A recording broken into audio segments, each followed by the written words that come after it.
Talk to me about your character, Carlos, and what made you sign on to this film? So I signed on to this film because I've always been a Guy Ritchie fan. He was admittedly on my list of directors that I wanted to one day work with. Snatch was one of the first films of his and Jason Statham's together that I watched that made me a fan of both of theirs. And it was great to be able to be in a movie with both of them reuniting for this film. Um, I would say, being on a Guy Ritchie set was like being a first day in school as a child all over again. He has his crew that he works with over and over again, and they have a language and they know how he works. It's us that don't know how he works. And when you get on a Guy Ritchie movie, it's different than any other set I've ever been on because on the spot, whatever you prepared for that day is probably going to end up out the window. He's going to rewrite the scene. He's going to rewrite your lines. He's going to rewrite everybody else's lines. And he'll sit there and he'll think about it and be like, let me get back to you. Come back with all sorts of changes. And you just have to learn it on the spot and figure it out and make mistakes and screw ups. And once he starts rolling, he keeps rolling. He doesn't cut. So that's kind of what gives it that realness, that real feel, is you're seeing human beings just being human, not being perfect. And I think that's what has branded him in the action genre. That's what makes it a Guy Ritchie movie. That's incredible you got to work with him, and you've had such an incredible career doing a bunch of different films and shows, and you're actually coming up on a big anniversary. It's 10 years since Jumping the Broom came out. Yeah, exactly. How does that feel? It's crazy because I still get people tweeting me and DMing me about that film. I felt like that movie could have had 3 parts. I totally felt like it was like Meet the Parents, Meet the Fockers. Like we could have had 3 parts to that movie. So who knows? Maybe there's a producer at Sony somewhere that hears this interview.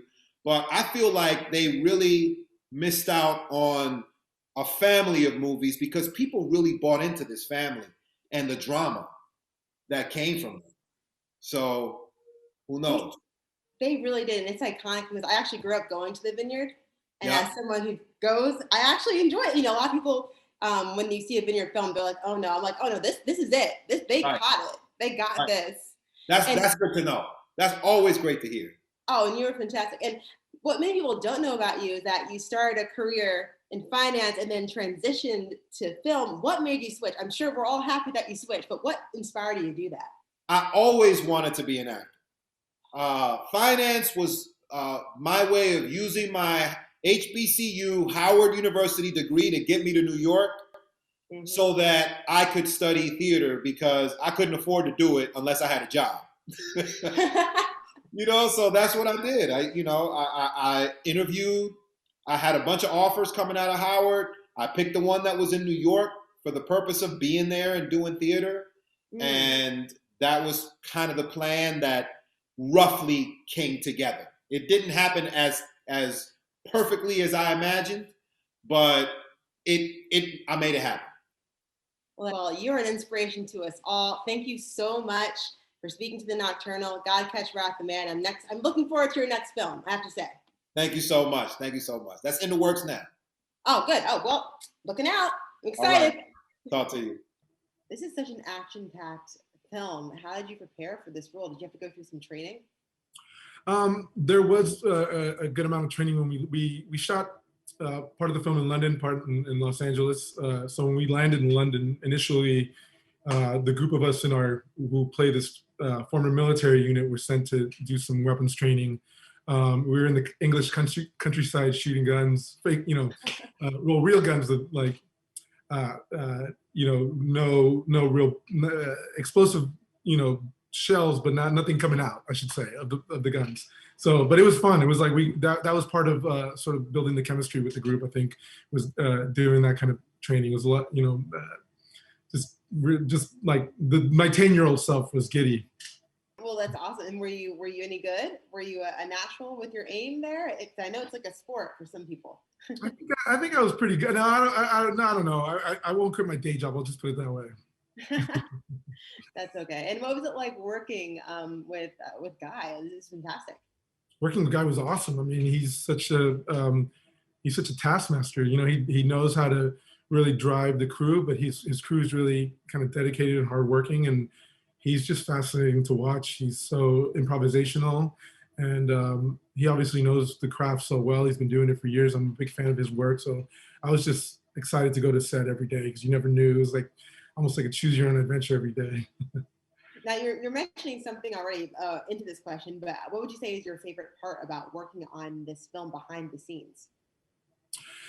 Well, you know, the guy really knows how to put a cast together. This film has an amazing ensemble, and it's such a great blend of actors from the UK and American actors. For me, you know, I'm a South Texas boy. Like, you know, to go to London and make a film was a complete dream come true. So yeah, it was a fun set to be on for sure.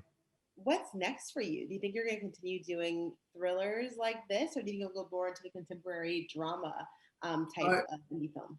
You know, I have a couple projects coming out this year. I also have Army of the Dead coming out in May, the Zack Snyder film, and I have a film that I'm really excited about in the fall called Mother Android.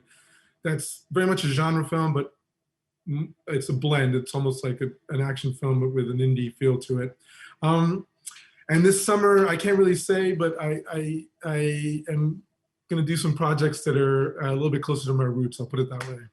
Ooh, something. I like mixing it up. I mean, I had a lot of fun doing. The last couple of years, I got to do some really fun action films, and you know that, like I said, the 10-year-old in me was ecstatic. But I come from the theater and independent film world, so it'll be nice to dabble a little bit back into that world. And for viewers who are super excited about this film, what is something that you hope that they take away? I mean, it's such a fun summertime escapist thrill of a film. It's just like a fun summer movie. It's not a heavy film. I mean, it's dark and gritty, but at the end of the day, it's a fun adventure film. Jason, we get to watch Jason be a badass, and who doesn't love that? You know? Oh, that's what we all need, especially as we're heading into the coolest summer. Thank you so much, Raúl. It's been a pleasure. Thank you, Ariel. Appreciate it. Holt, you play H's partner, Bullet. Talk to me more about your character. You know, he's an ex-soldier who fought in Afghanistan, and he comes back to civilian life, and you know, isn't sure what he's going to do with himself. He ends up working for this armored car company. He's a little bit disillusioned, you know, but he's he's kind of a jovial guy, kind of an outgoing, gregarious type of a guy, and you know, one day there's a new employee, and that's Jason's character, and I have to train him and show him the ropes, and he seems like a nice enough guy, but as the movie goes on, I begin to wonder if there's more to Jason's character than meets the eye. What was it like preparing for this role, working with Guy? Did you have to go and do some shooting practice out there in the wilderness? Well, I've been in the movie business for a long time, and so, you know, I've played a lot of soldiers over many years, and you know, it doesn't take too long in Hollywood before they put a gun in your hand. Do you know what I mean? That's just like the reality of action movies. So, you know, I had a lot of experience, but you know, with military characters, you know, and a lot of experience with working with weapons and stuff. But I had never worked. I'd never played a guy who was, you know, who worked in the armored car business, and so I got to meet a guy who had spent a number of years doing that, and then he was working security for the American Embassy in London, and I had several meetings with him in which, you know, we We talked about all of the protocols. It's all very specific, about how the cash is unloaded from the truck and transported into the facility, or if it's coming from the bank and it's being loaded onto the truck, and how one guy always has to be with the truck at all times, and what there was a lot that I didn't understand, but I got up to speed with it. And then the other stuff, the deeper stuff of like the conflict that guys face when they come back from the war and they're back in civilian life, and maybe they're finding their civilian life to be unrewarding in a variety of ways, or they feel like they've been unappreciated, or the service that they've done, for their country hasn't been appreciated. It was like, these were the sort of deeper themes for me, of the character and of the group of guys, that comprises Scott Eastwood and Jeffrey Donovan and Raúl Castillo, a bunch of other actors who had been in my unit in the war, and now we're back, and slowly we get pulled into some nefarious behavior. Well, it's such an insightful look into a career path that we've never seen before. Last question: if you were to look into, like you're saying, H's perspective, do you think that you'd take the same route? Do you think that you'd think and do the same thing that he did to kind of have revenge for your child or for your son? That's a really interesting question. That's a really interesting question. I mean, that's sort of the underpinning of the whole story, right? And what lengths would a man go to get justice for the person that he loved most in his life? Do you know what I mean? His son, and the film is a remake of a French film called Le Convoyeur, and it starred a wonderful French actor named Albert Dupontel, and that was the part of that film that I really enjoyed the most. And it's the same in our film. It's like Jason's inner struggle. We only see it in glimpses, but it's him trying to process his grief. You know what I mean? And and to find a way to put it behind him, and he can't do that unless he gets answers to his questions. Well, it's a fantastic film. I'm telling everyone to see it, and you're incredible in it. Holt, thank you so much for speaking with us today. Thank you, Ariel. It was nice meeting you.